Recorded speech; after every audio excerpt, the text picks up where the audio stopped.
Hello everyone.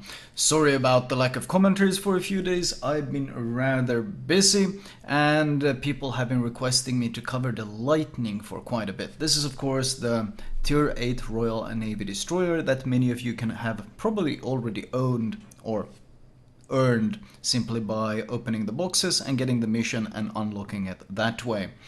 Now, what's important to note is that the Lightning, of course, does not have the improved AP angles or the improved shortened fuse of the Tier 9 and Tier 10, the Daring, which I've probably seen some footage of on my channel. So it has pretty much the standard AP that you see on all other DDs, which of course means that in general you want to be focusing on the HE when fighting other ships in this thing. The base caliber is 120 mil.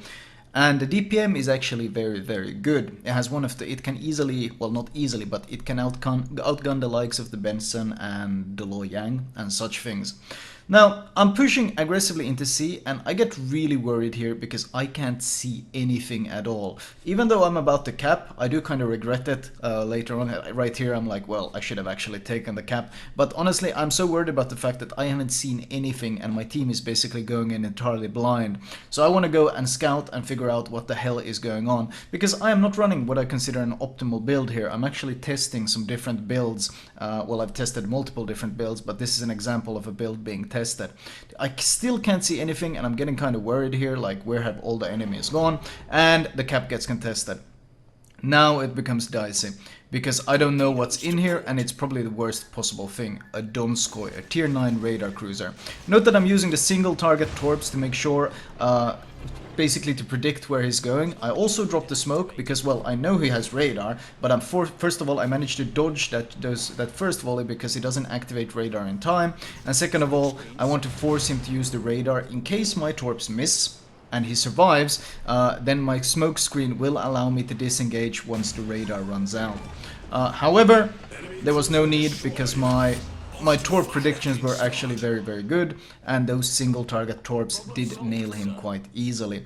The torps are quite limited on the Lightning. They are, well, the Lightning is more of a hybrid than the tier 10 is, that's for sure, since you do use the torps significantly more, but they're still very limited. The range is only 8 kilometers.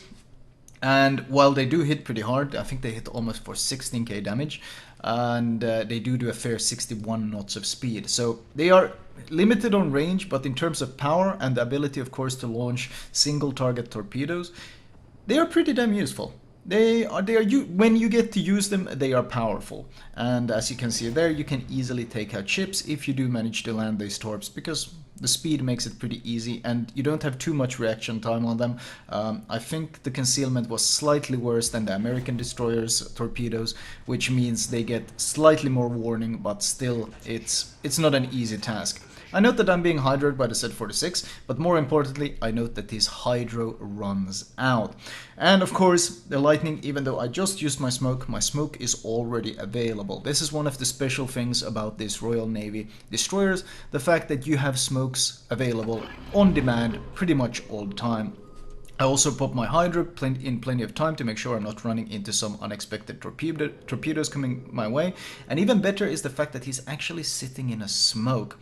So I am actually going to play very aggressive here because the enemy team, as we already found out from my scouting earlier, has pretty much abandoned this flank.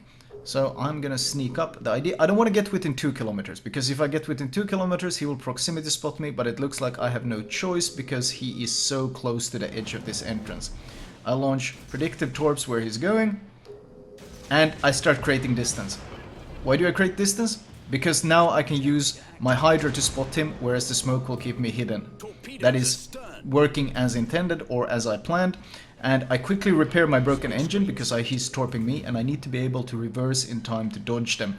Keep in mind that you reverse slower and accelerate slower if your engine is broken, even if you're spec'd in the last stand. So it was very important that as soon as I noticed my broken engine there, I instantly damaged conduct so I would be able to dodge those torpedoes in time. A thing about the Royal Navy destroyers is worth mentioning, that they have improved acceleration. They have the same acceleration as the Royal Navy cruisers. What this means is that you can't even slot the acceleration module, which I usually prefer to run on all my DDs because of situations similar to this one.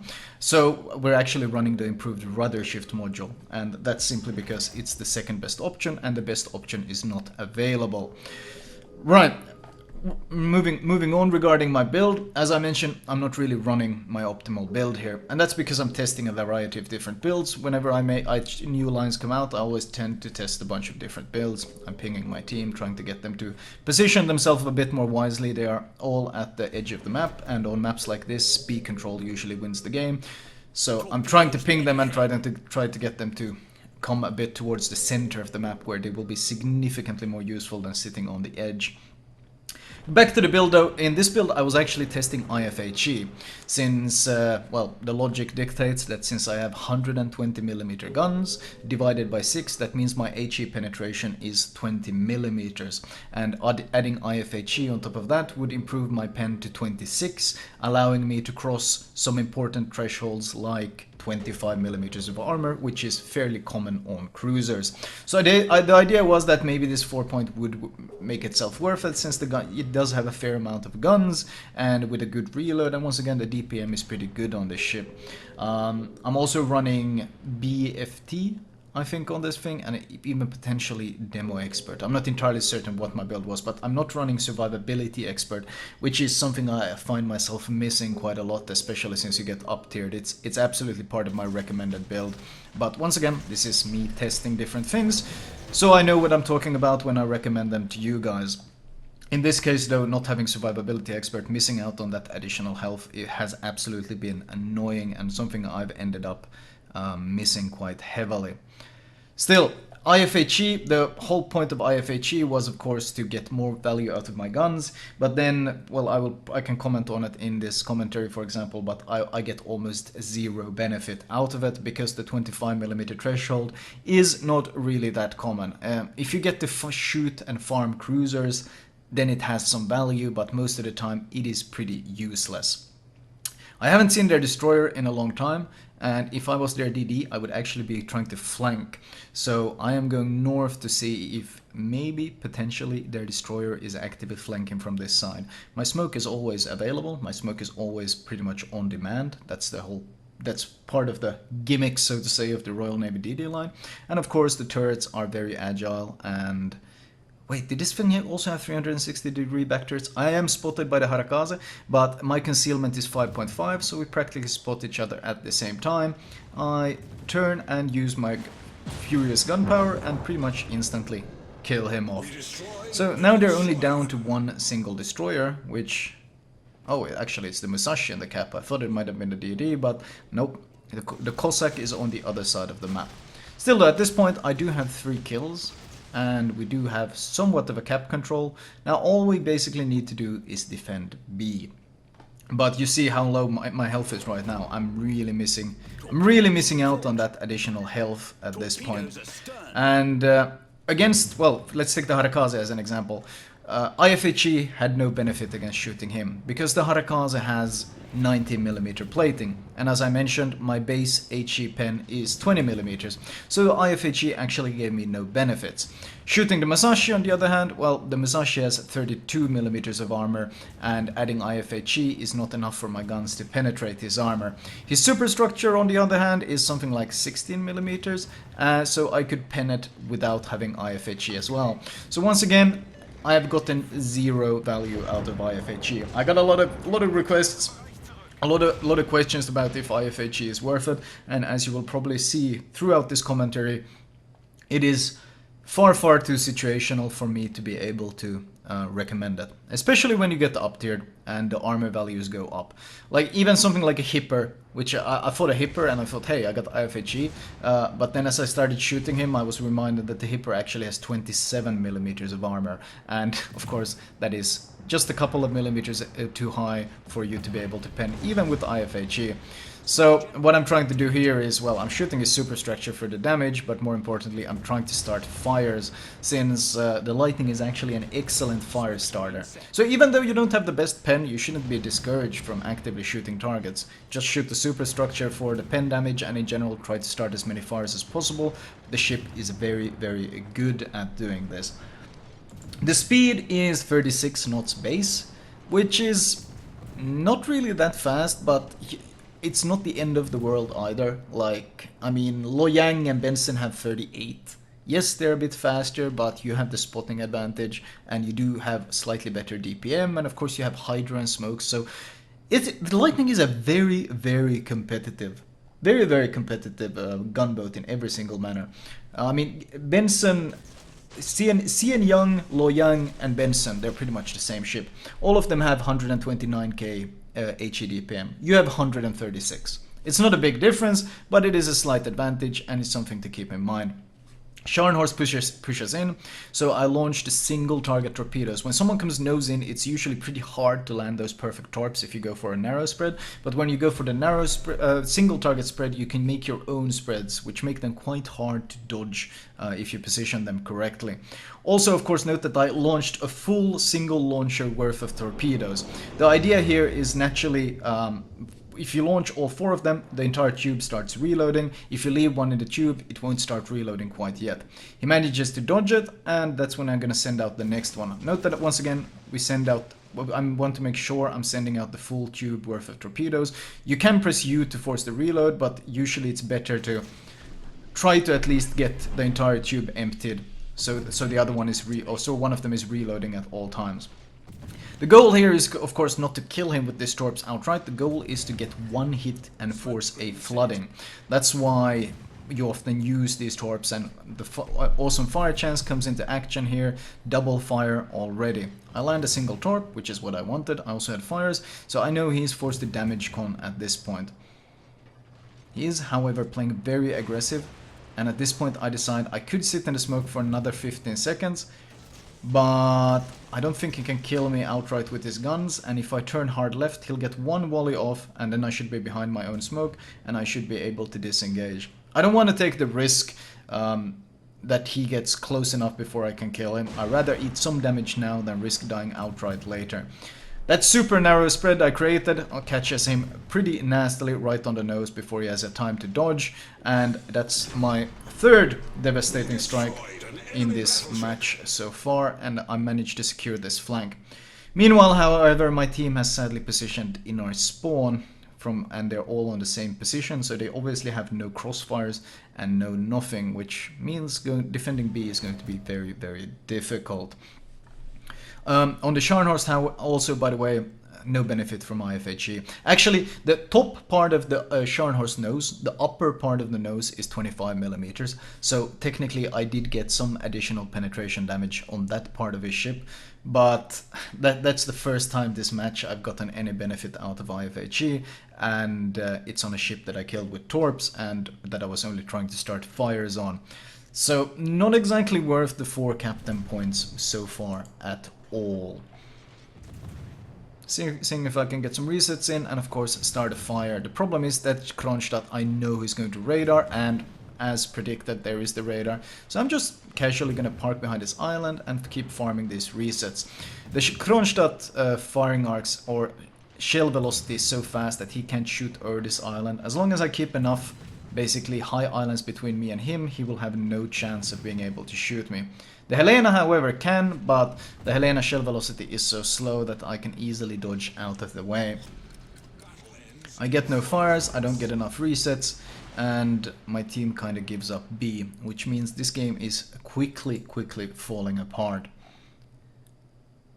The idea is to maybe surprise the Kronstadt at this time. I know they've used their radar, and they know they've last seen me on this side of the map. So they're going to be prepared for me popping up on this left side. And with 3 ships being prepared for me, obviously that means I cannot ambush or pick a fight from this side, but I have to position myself to the north and see if I can get some sort of surprise off from that side. Torps are once again ready. The torps, as I mentioned, they are pretty damn good. They got a 1.3 km spotting range. Benson torps have a 1.1. but in return these ones do 61 knots, whereas Benson torps do 55 knots. So the actual reaction time difference is only 0.5 seconds in favor of Benson torpedoes, so the difference is not large. Sadly, one of the planes fly right over me, and even though I turn off AA, it really wouldn't have mattered since it came so close that it was going to spot me regardless of my amazing concealment. Once again, I make sure, you note that I make sure to launch one full set of torps. And then I launch the second full set of torps after I decide that there's a chance that the Musashi might be turning my way. And here I actually pick a fight, because the Helena arcs are pretty damn bad, and his shell velocity is pretty damn slow. And of course, Helena armor is 16 millimeters. You might think, wow, you're getting a lot of pens, this must be IFHE. No, Helena armor is actually only 16 millimeters. So even without IFHE, I would be scoring full pens on the parts that I'm scoring full pens on, and I would be getting the same shatters on the turrets and citadel armor and so forth. So not really gaining any benefit here. What is pretty important though is I'm pretty sure he damaged conduit fire. So I'm gonna see if I can pick another fight with this guy, because at this point one fire is enough to give me a pretty significant advantage. That raw damage is really messing with him. There we go, I got a fire, that's all I needed. I know he's going to die now, so I start slowing down. I damage con, slow down, make sure he's dead, and I'm already smoking up to get undetected. And I do kill him, I do survive, I do manage to get a Kraken, but I'm still alone versus 5 targets, and the problem is the Musashi had time to aim at me, so even with me smoked up and disappearing, his guns were already pointed my way, and all he needs is 2 overpens, and I am dead. And once again, I find myself regretting that I did not bring my optimal build since I was testing the IFHE build. If I had survivability expert at this point, I would have been able to easily survive that volley and perhaps extend the fight a bit more, even though it was probably a pretty hard game to win regardless. Still, the game ends in a defeat. I ended up getting the Confederate, 3 devastatings, First Blood and a Kraken, but I think I played this game on a weekend, so obviously trying to win games on a weekend, it requires quite superhuman efforts at times. Team score wise, we have almost 2k base on a loss, which is obviously quite nice. I did get more XP than their top player, which is somewhat amusing. Still not enough to carry the game though. But I do feel like this game did show the strengths of the Lightning. Many of the strengths, in fact. The single target torpedoes, their devastating strike potential against the Donskoy and the Scharnhorst trying to push nose in. The amazing concealment against the Harakaze. Normally the Harakaze enjoys very, very competitive concealment, but the Lightning challenges it, and at point blank range, you kind of spot each other at the same time, and the Lightning can outtrade the Harakaze quite well. And then we have, of course, the torps launched by the Z46 when I ambushed him. My Hydro warned me of the torps, and I was able to dodge out of their way thanks to the Hydro. The fire chance against the Helena, and in general the DPM against the Helena, was quite impressive. And overall, the fast reloading smokes gives this ship so much flexibility. So ultimately, I think the Lightning is a very strong Tier 8 destroyer. In fact, probably one of the best out there right now. The buff Takizuki is of course always going to be a monster, but then again you outspot him quite comfortably, and with those single target torps, the Akizuki might not have that enjoyable of a time fighting you. Very strong ship though, and very fun to play as well. Quite enjoyable. Quite weak to carriers, of course, since you don't have defensive AA, but that applies to every single destroyer without defensive AA. Detailed report wise, AP. Oh, whoops, this is the absolutely wrong. 1 second. There we go. There's the detailed report. HE shells 179.45k, and this is with IFHE, of course. The IFHE didn't really benefit us at all, as I mentioned. I pretty much got 0 value out of that perk, so that was 4 points completely wasted. Instead I could have taken Survivability Expert, instead I could have taken RPF to be able to better be prepared for the Harakaze. Like, there were plenty of options, but IFHE pretty much a waste of the points.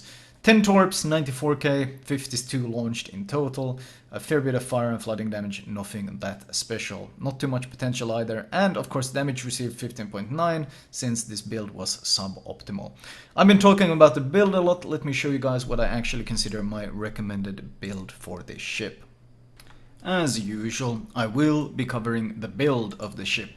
Now starting off we have the modules. The range upgrade is really not that important. You start off with a very healthy 11.1 km range, and honestly compared to the hull upgrade, which is massive, it gives you torpedo reload, it gives you torpedo damage, it gives you health, it gives you rudder shift, and it even gives you a bit of AA. There's honestly no contest on which one you should go first. You should go for the hull upgrade, and once you have the hull upgrade then you can go for the range upgrade in that order. Consumable priority, I would say absolutely go for the premium smoke ASAP, simply because not only do you get an additional charge, but more importantly you get that incredibly reduced cooldown. You can see there's almost a 20-second difference between the cooldown on the smokes, even though they last the same time. And on a ship that enjoys having smokes on demand, cutting that 20 seconds away is highly important. So get the premium smoke, followed by the premium damage con, followed finally by the premium hydro if you can afford it. Upgrade wise, torpedo and turret survival should absolutely be your first one, followed by engine survival because, well, first of all, you don't have a speed boost, so there's no point slotting that upgrade, and second, none of the other benefit you as much as this one, because you're already a somewhat slow destroyer, so losing your engine will hamper you even further.